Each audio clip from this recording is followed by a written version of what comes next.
Kita ikuti informasi pertama. Pemirsa, dibantu warga sekitar, sejumlah prajurit TNI Angkatan Laut yang ada di Posal Miangas mengevakuasi puluhan penumpang dan barang dari kapal Sabuk Nusantara 95. Akibat cuaca buruk, hujan disertai gelombang tinggi serta angin kencang membuat kapal Sabuk Nusantara 95 yang melayani pulau-pulau kecil di wilayah perbatasan tidak bisa sandar di dermaga Pulau Miangas pada Selasa pagi.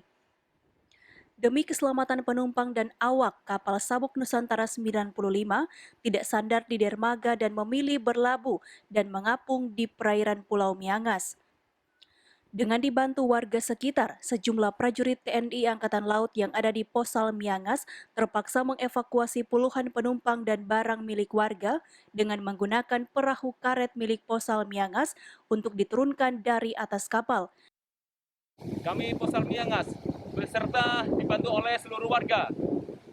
Siang ini telah melaksanakan evakuasi terhadap penumpang dan barang KM Sabuk Nusantara 95, di mana kapal tersebut dari tadi malam sudah berada di perairan Pulau Miangas.